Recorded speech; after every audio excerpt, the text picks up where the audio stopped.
I would want to take this place, this space, as an opportunity.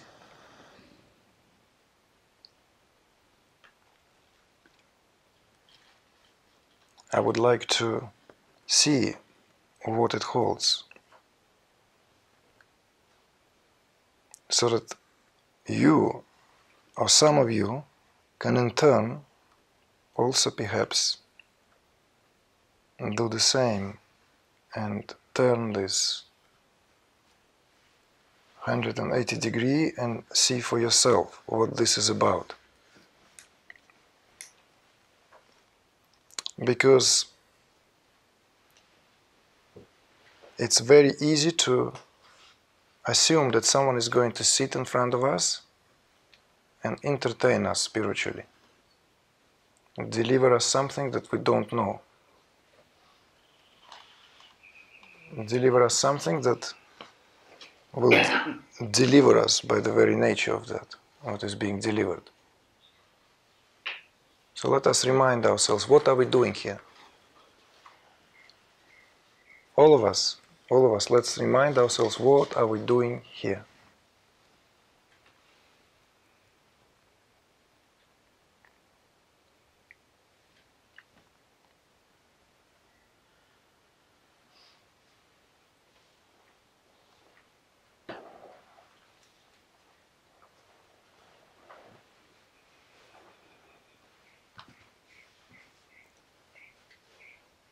There is a purpose in absolutely everything.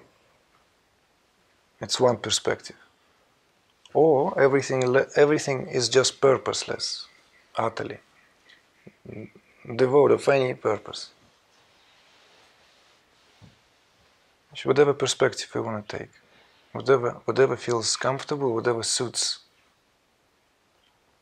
our essentially setup. And Mercury is retrograde now, as some of you who love astrology, which means that all forms of communications are in great danger of being thwarted. So there is a great possibility that whatever I'm going to say here is not exactly what is going to be heard. That's what Mercury is best at when it goes retrograde. Planet of communication creates this. It's like something is being said, something is being heard, and then something else is being perceived. So that is already given. See? That is already given. But to that I want to introduce something else. Is that, of course, everything comes with the job. Everything comes with the job. If someone comes here and speaks, like, let's say, there's an actor. She or he comes and they do their part. There has to be something that they deliver as actors, no? Otherwise, why we would be gathering here? Why would someone come and sit and listen to someone? There has to be some poetry, some lines, some plots, some jokes, something has to be dramatic, something has to be funny. And then psychologists come in, right? Endocrinologists, whatever profession. It comes with a job.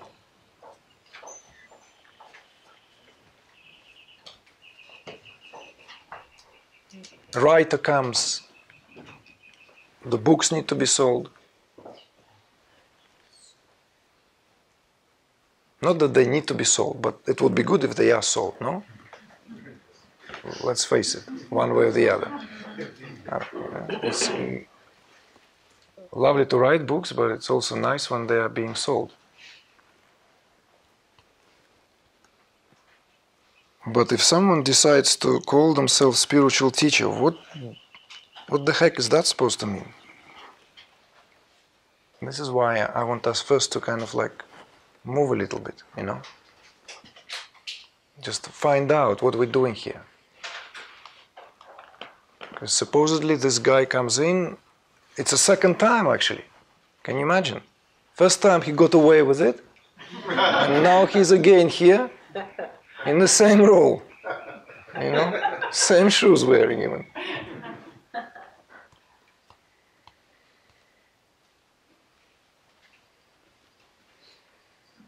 Worse even, Lay said, let's make it into a tradition.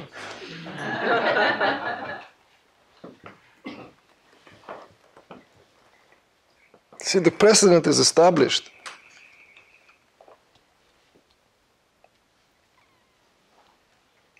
So maybe it's about converting someone into something, who knows?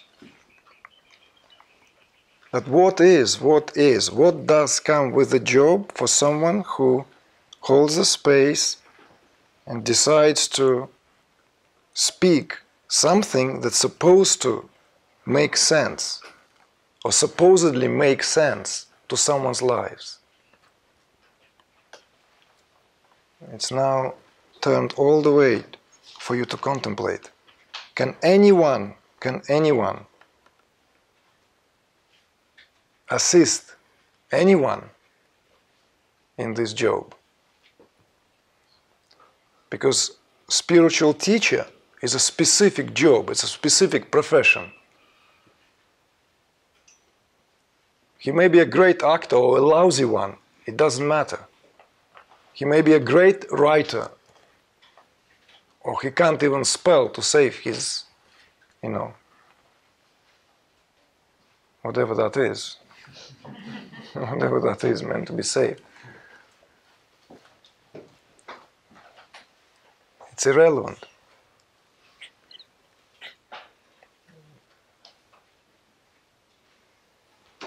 And yet, everything comes with a job. So before anything can be dispatched here, before anything can be spoken about, I want to speak about this.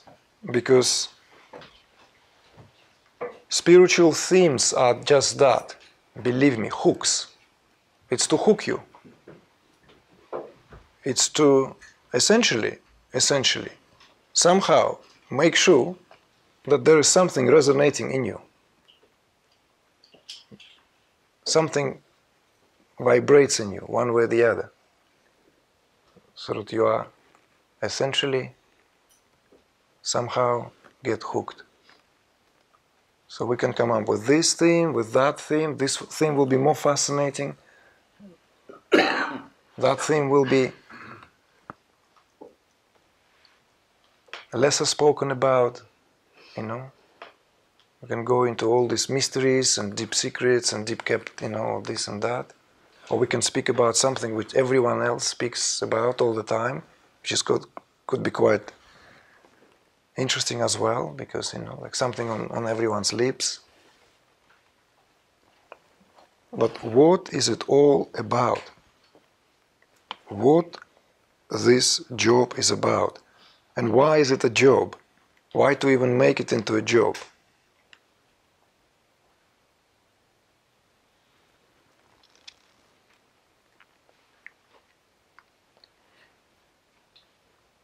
What is there to learn other than what we learn in life all the time? Skills that we acquire.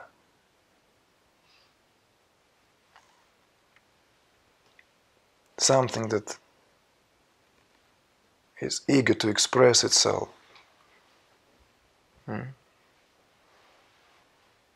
We learn how to walk, we learn how to write, we learn how to sing, we learn how to paint, we learn how to make love, we learn how to hate even. We constantly learn something, vibrate and expand in our learning, in the process. No, I didn't miss my words. Yes, it's not just positive things that we acquire. We constantly acquire something. The membrane of our psyche moves all the time. It encompasses greater areas. Less we begin to calcify and wrap ourselves in the cocoon, which becomes essentially reassurance of a numb existence. We don't want that. Nobody wants that. Because that's not what life is about. life is about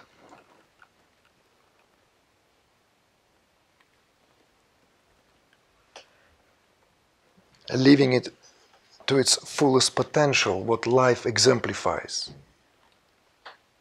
And spiritual teaching, essentially, it's a reminder of what that is, as opposed to what we temporarily begin to perceive. And it gains the momentum to such degree that our entire life is run by that what we temporarily perceive as the main raison d'être, the reason for existence, in other words. But as I said earlier, you have to decide what is there. Is there at all any reason? Is there any purpose? One way or the other, you would have to decide that for yourself. You either have to become a nihilist or you have to embrace life. But you cannot fool around and sit on two chairs. It's not comfortable. Sooner or later, you'll feel discomfort. The thing is, it's hard to go all the way, either way. It's not that easy to go all the way, either way. So if we say that, oh, you know what, I don't care, there's no purpose, life is purposeless, then is that true? Do we really live from that? Do we really live that?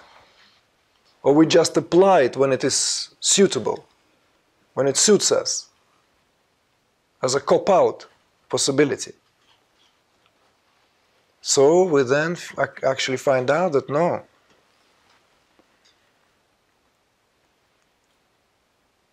some degree of purpose fills our lives with something. It actually fills it with a purpose. Otherwise we wouldn't spring out of bed. It doesn't matter why we get up every morning. It has to be a greater reason why we do so.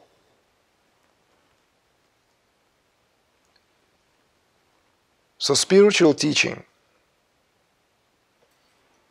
if that combination at all make any sense, is precisely that. It's to remind, constantly remind, because by very nature, by the way we are made, this is very elusive, very elusive. It eludes us. It eludes us. It's not obvious. It does not present itself on a surface level of life. If it was so, there will be no spiritual teaching. There will be no spiritual teachings whatsoever. Moreover, there will be no propensity even to go anywhere beyond that what surface level of life represents.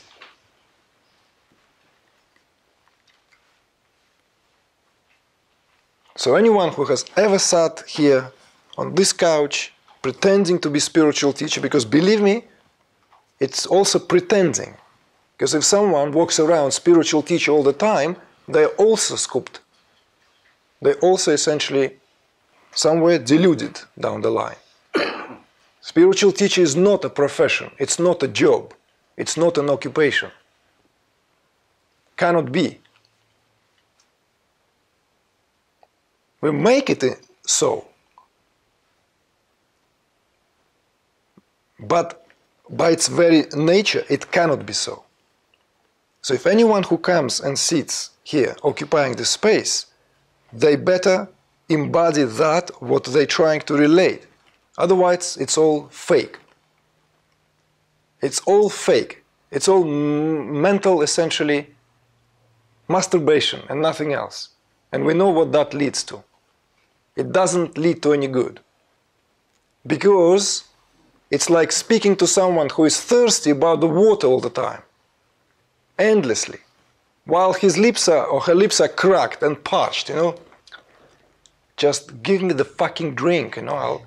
I'm like, you know, I want to quench my thirst. I've heard you. Yes, I need water. I cannot exist without water. I'm a fish. But I cannot hear anymore about it. So this is why, before we go into any theme, I want to essentially maybe have this, what is this about? What dimension of this existence that is elusive? Why the necessity for spiritual teaching arises at all? Why does it have to essentially be reminded? Why cannot we know that what we are? And if any of you attended satsangs, you know very well that that's exactly what contemporary spiritual scene is about.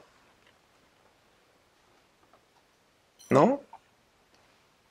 Every average Tom, Dick and Harry in the Neo-Advaita will tell you that you're already that and nothing else, and you can never be more than who you are, no matter how much you try. You may want to jump out of your skin or jump out of your whatever you want to jump out, but you will never be more than what you already are. This is the greatest of all paradoxes. The self is not something that comes and suddenly says, hey, grace arrived, let's live happily ever after. It's that what illumines absolutely everything. It illumines happiness and it illumines misery equally. Just like the sun. Sun doesn't choose what it illumines in this corner of the universe, in this corner of the galaxy. It makes no difference what it illumines to the sun as the light. In the same way, your awareness is absolutely unperturbed what state is currently being entertained. Whether you're utterly happy out of your wits or you're totally depressed. This is also a very important truth. Need to be faced at some point very clearly. It's the realization that nowhere you can go, you will come closer to that what you are. You can travel the world, you can sit in samadhi for the rest of your life or for the next 24 years or 24 hours. You're not going to become closer to that what you are. You cannot. Why you cannot? Why? Isn't that supposed to be the purpose of spiritual practice? I have a retreat down the line. I came here to recruit a couple of you more. We still have rooms. What am I trying to say? Blew the cover now? What am I doing here? Pull the carpet beneath my own sofa? But unless we clearly see what this is about, there is always a possibility that we're kind of like coming for spiritual entertainment. So I just want to speak about this. I want to dig and agitate your consciousness at that level where it's not your mind. Believe me, it's not what you now catch. It's not the lines I deliver in a funny accent for some of you and the others like, oh, he's a well-spoken geezer, no.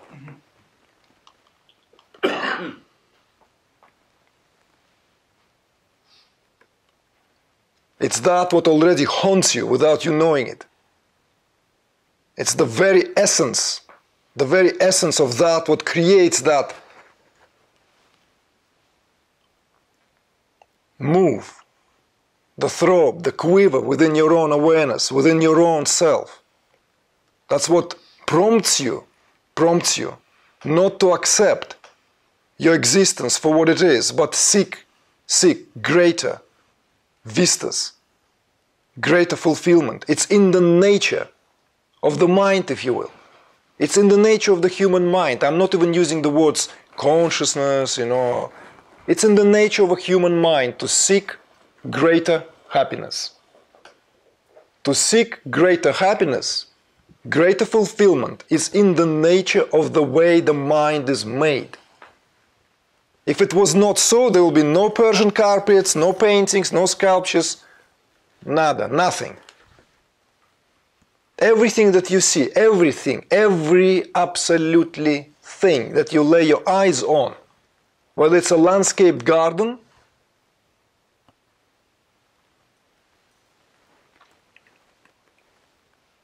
or any pair of Malone Manolo,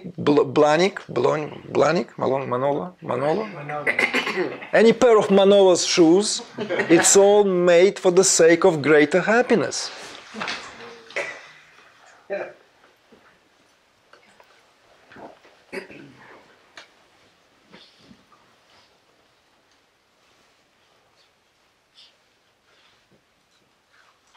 Well, not that the pair of Wellingtons are not made for the sake of happiness. Of course it is. So you can happily go up to here, and fish or whatever, like stand in that pond and have your socks dry.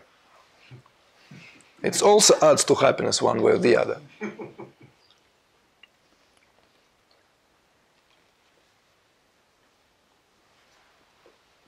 So what's the big deal? What's the trick? Where is the secret? Where is this thing? Where is the in all this?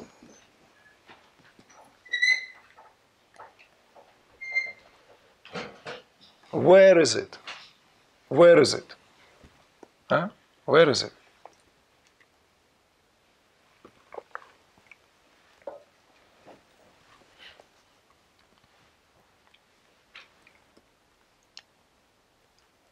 No long lines prepared. Nothing. Nothing amazingly revelatory. It's very simple. It's very basic. The secret is that happiness is independent from the objects of our experience. And that is the essence of cracking down why you're here. It's to be happy for no reason. That is your primal and primordial responsibility. Everything else is, believe me, one way or the other, is being sidetracked. Doesn't matter whether you're working on the next program to land on Mars, developing the newest software, preparing for the A movie in Hollywood. Whatever you do is still sidetrack to what is your main purpose here. And I'm not sitting here for the spiritual entertainment. It's not for the sake of telling you something you don't know. It's just a simple reminder. If you are happy for no reason, absolutely no reason, there's nothing in your life that you can say, you know what, I'm happy and I'm counting my blessings. None of that. Nothing to count. And you are happy. Then you have nothing to do with this. Let's sit down and have some tea, have some, and just like have some fun. There's no need to talk. That's what it is. There's no need for any spiritual discourse. You're happy as you are with no absolutely reason. It's not rooted in what you have or what you don't. You live your duty. You live your dharma. You are upholding everything. You are pillars of light. You don't, then sit down, put your butts down, pin them down, and listen carefully. Listen carefully. Otherwise, life is gone. It's gone. And then you will be at the time when the life, essentially exemplified by the life force, is vibrating with these new frequencies because it's about to leave this mortal device, one way or the other. When the time comes, nothing you can take with you. Nothing. Absolutely not one single thing. You can't even take your legacy with you. Even the legacy you leave behind, you cannot take with you. Think for it for a moment. No matter what you've done here, save the world, you can't take it with you. And gone. The life force left. This is the essence of spirituality. This is the essence of spirituality. That's why you have pictures. Mary Magdalene has her beautiful hand on top of the skull. That's what Tantra is. Her hand is on a skull, human skull. No? Pictures, you've seen paintings. Sitting in a cave there. The teaching of Christ. The Shakti, the power, spiritual power. That's what spiritual power is. That's what power of self-awareness. It's the Shakti. The Shakti of the greatest teaching, which redefined the course of Western civilization here, just as an example. Unless your hand is not on a skull, you're not living fully. Fooling, pretending. Pretending. The greatest art always comes from that. Brush and touch directly with that which we know as death. Death, what sets us free. Not as religious indoctrination tells us. Not when we, after, then, and then. Death sets us free here and now.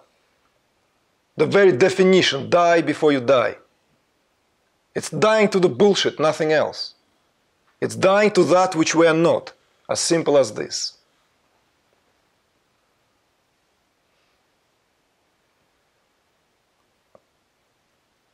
Oh, emails are opened. Right? Igor, we've got this event. Quick, we need a theme, you know. The cards need to be printed. The, Facebook page, this, that. No sweat. We've got the themes. We've been teaching the last few years. What's the big deal? Tell me. Where's the gathering? McCloskey's house. Perfect place for this theme. We're gonna come up and yes, yoga studio. Yeah, of course. Well, let's whack them with the yoga stuff.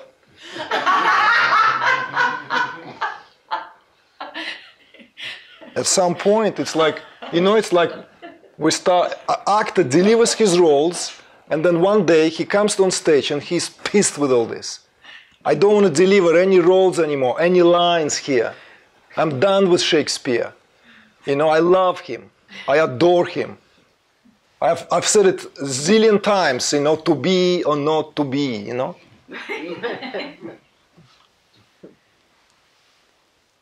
And the improvisation begins, And then the Shakespeare becomes alive. The tragic comedy of life becomes alive.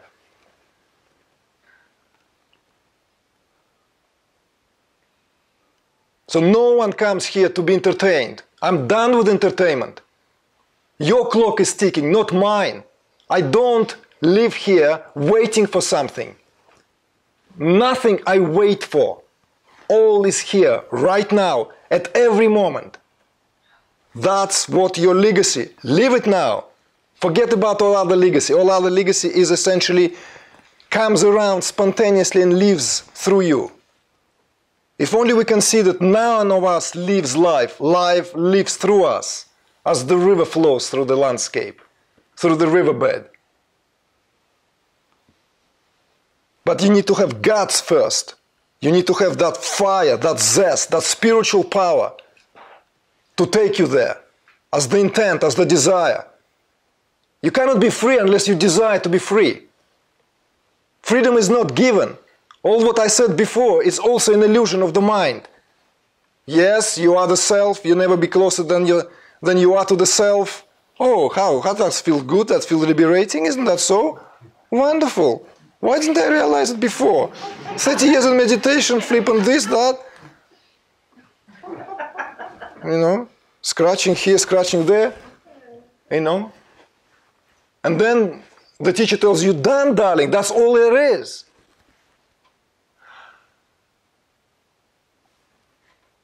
Oh, that's true. Yes. And the idea enters the mind. Very subtle idea, very subtle idea. Indeed, that's what I am. I'm already the self. I'm driving home, wherever you're driving, How long is it going to take? Fantastic, 24 hours. Maybe you are amazingly impressed. 24 days. It's bound to exhaust itself. Usually it takes few hours. By the time you get home, and lie down to sleep, your head is full of thoughts, Buzzes like, wait a minute, I'm the self. Where all this stuff come from? The self's supposed to be free, liberated, unimpeded by all this swarm of bees in the head. Not those bees I'm talking about. I'm not talking about buzz bees of bliss. Thoughts. This nuisance, and like that spoils essentially the state of being.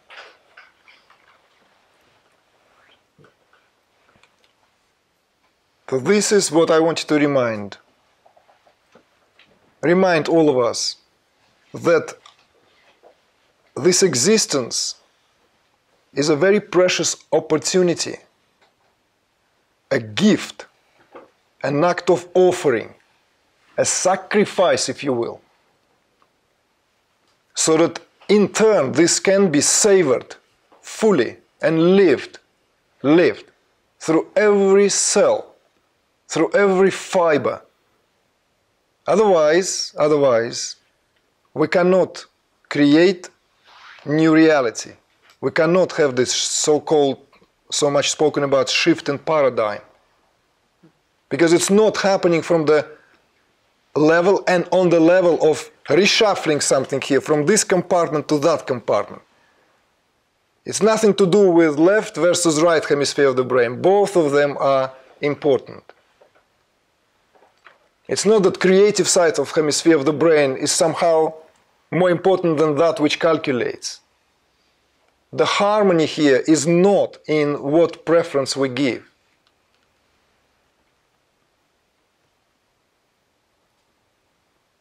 To what? Is to be simply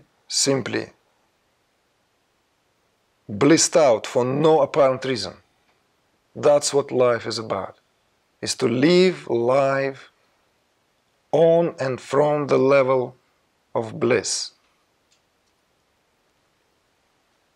In bliss, these beings are born. By bliss, they are being sustained, and into bliss they shall return. True to the Upanishads, true to the scriptures of Western cultures. Lest we forget. That's what our duty is. Everything else is subordinate and in any way comes out of it. If it doesn't, we cannot even give our best to whatever we do. Because bliss is our essential nature. Bliss is not some kind of euphoric state. It's not something that we're trying to get and then it exhausts itself like petrol. We need to fill in more bliss. It's not a chemical reaction or chemical response of the body, of the endocrine system to some kind of substances that make us feel blissy. That's not the bliss I'm talking about. Bliss is a substratum. That's what Satchitananda exemplifies. Being, consciousness, bliss. It's a substratum. The substratum where everything else essentially rises and everything else and everything subsides. It is to live from that level of being, consciousness, bliss. Everything else,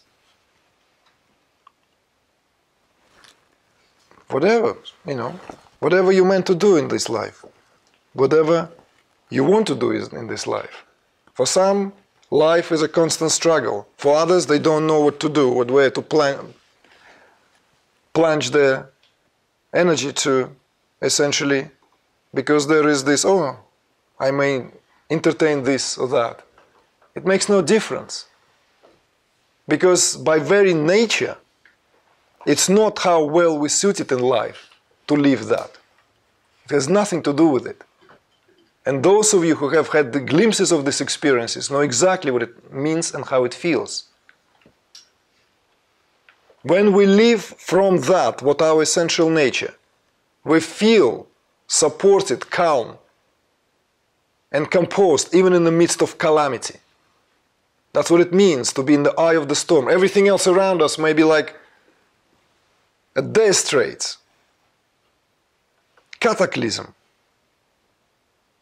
Nothing happens at the core. At the core there's this beatific stillness. Beatific, it's not just stillness, it's beatific stillness. It's that sense of utter beatitude of your own self, lived, flavored, tasted, partaken directly.